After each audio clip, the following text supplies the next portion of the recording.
गोरखपुर से एक मुसलमान ने एक पैरवी कर दी, एक अधिवक्ता था, वह जाके कोर्ट में एक अपील कर दिया। उसने कहा कि उत्तर प्रदेश में और जगह तो हिंदू बालिकाएं जाती होंगी, लेकिन गोरखपुर में मुस्लिम बालिकाएं हिंदुओं के घर में आती हैं।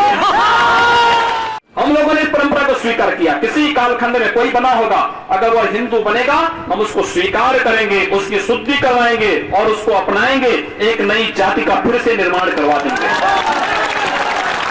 पूरी जाति भी नहीं बना डालेंगे, हम लोग स्वीकार करेंगे और हम लोगों ने तय कर रखा है। इसी बयान के बाद योगी आदित्यनाथ का कद दोबारा से राजनीति में उभार मार लेता है और दुनिया भर के अखबार फिर से योगी की बात करने लगते हैं। लोकसभा चुनाव के दौरान भी यह भाषण वायरल हुआ और उसके बाद जब योगी को मुख्यमंत्री बनाया गया तो कई मीडिया संस्थानों ने इसी बयान को दिखाकर यह सवाल पूछा कि क्या एक ऐसे व्यक्ति को संवैधानिक कुर्सी पर बैठाना चाहिए जो किसी एक कम्युनिटी के लिए इतना खुलकर बोलता हो।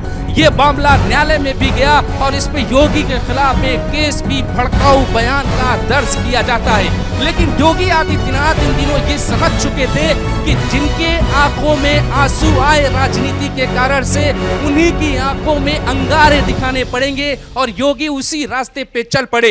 योगी एक के बाद एक मुख्तार अंसारी से पंगा लेते रहे और मुख्तार के गढ़ में घुसकर हिंदुओं की बात उठाते रहे। साल 2008 दंगे के बाद योगी आदित्यनाथ आतंकवादियों के खिलाफ एक बड़ी मुहिम छेड़ते हैं और आजमगढ़ जिसे आतंकवाद से जोड़ा जाता है उसे बचाने के लिए योगी अपनी जिम्मेदारी समझ लेते हैं। पूरे पूर्वांचल में मुख्तार अंसारी से लोहा लेने वाला उस वक्त तो ना कोई राजनेता था ना कोई अधिकारी था, यहां तक कि यूपी के मुख्यमंत्री भी हिम्मत नहीं दिखाते थे।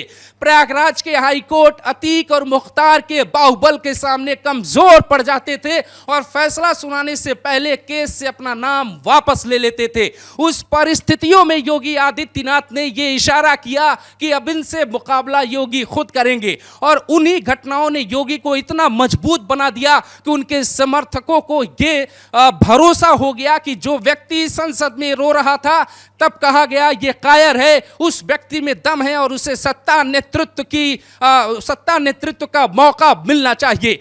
साल 2012 में यूपी में विधानसभा चुनाव होते हैं और योगी की जो छवि होती है वो बड़ी हो चुकी होती है।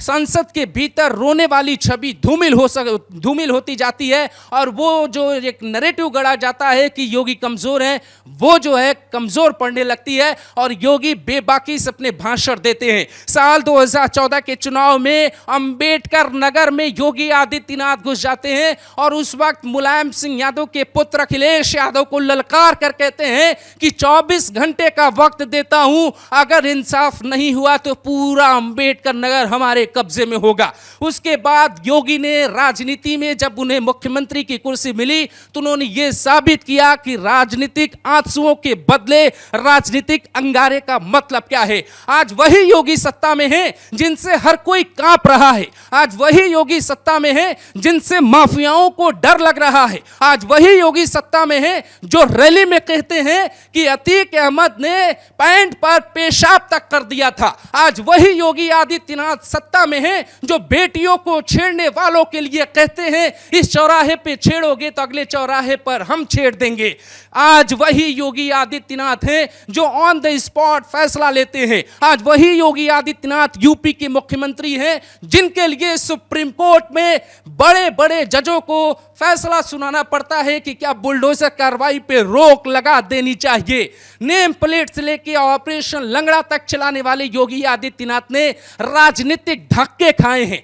राजनीतिक घटनाओं ने उन्हें इतना कुछ सिखा दिया, उन्हें यह समझ में आ गया कि उन्हें आंसुओं को पोंछने वाला नेता बनना पड़ेगा। इसीलिए 2007 में 12 मार्च को रोने के बाद योगी आदित्यनाथ को खुले मंच पर कभी भी रोते हुए नहीं देखा गया। इंडिया टीवी के आपकी अदालत की शो में जिसे रजत शर्मा ने गोरखपुर में विधानसभा चुनाव साल 2022 में किया था, उस चुनाव के दौरान योगी अपनी बहन के सवाल सवाल पे भावुक जरूर हुए थे, लेकिन ये कहते हुए प्रश्न टाल दिया था कि राजनीति में हमारा परिवार पूरा उत्तर प्रदेश है, इसीलिए हम पूरे उत्तर प्रदेश के लिए काम करना चाहते हैं।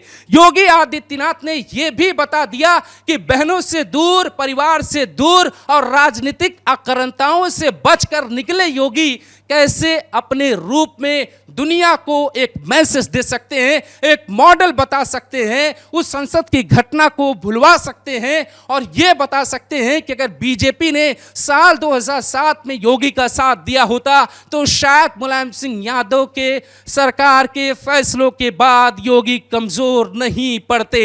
संसद पूरी भरी पड़ी थी, समाज पूरा योगी के रोने पे बटा पड़ा था। योगी के सामने स्थितियां कुछ वैसी ही थी जैसे रामचरितमानस में दिखाया गया कि जब राम के सामने सीता के कैरेक्टर को लेकर सवाल उठाया गया, वैसे राम निरुत्तर हो जाते हैं। ठीक राजनीति में, कलयुगी राजनीति में योगी आदित्यनाथ भी निरुत्तर खड़े थे, लेकिन वक्त का चक्र बदलता है। योगी ने साबित कर दिया इंडिया में एक नेता आने वाला है जो रोता है संसद में, सबने देखा, लेकिन जब वो रुलाने पर आएगा तो कानून व्यवस्था की मॉडल पेश करके जाएगा और योगी के उसी कानून मॉडल की बदौलत इस देश में एक नया शब्द आया जिसको बुलडोजर जस्टिस कहा गया। ये वही नेता हैं जिन्हें कभी कमजोर कहा गया और योगी के रोने के पीछे की जो मुख्य वजह थी वो वजह थी राजकुमार अग्रहरि की हत्या, जिसकी हत्या कर दी गई थी गोरखपुर में, कुछ मुसलमानों ने हत्या की थी। उसी पूरे मामले को लेकर योगी ने कई बयान दिए थे, उन्हीं बयानों को आधार बना के मुलायम सिंह यादव ने जेल में डाला और वहीं से योगी को मिटाने की कोशिश की गई। योगी अकेले पड़ गए थे। संसद में कहा कि मैं पहली बार 25,000 वोटों से जीता, दूसरी बार 50,000 वोटों से जीता, तीसरी बार 1,50,000 वोटों से ज्यादा जीत कर आया। उसके बावजूद ये सदन मुझे संरक्षण नहीं दे सकता तो मैं ये सदन छोड़ देता हूं। इसका मतलब ये था दोस्तों कि योगी ये कहना चाहते थे कि उत्तर प्रदेश की बहन बेटियां कैसे सुरक्षित होंगी जब एक इतना बड़ा नाम, हिंदुत्व मॉडल पेश करने वाला व्यक्ति और खुद सांसद योगी आदित्यनाथ सुरक्षित नहीं है। उन पे अटैक कर दिए जाते हैं, उनकी गाड़ी पे पत्थर और कई तरीके के हथियारों का इस्तेमाल किया जाता है। सरकारों ने सोचना नहीं शुरू किया, लेकिन देश भर के अखबारों ने लिखना शुरू किया, एक योगी है यूपी का, पूर्वांचल में शेर कहा जाता है। किसने सोचा था यूपी का मुख्यमंत्री बन जाएगा और पूरी दुनिया में उसके मॉडल की चर्चा होगी। इसलिए जरूरी नहीं आप कब रोते हैं, जरूरी यह है आपने उस रोने के मतलब को अपने अंगारों से क्या समझाया, क्या लिखा और क्या दिखाया।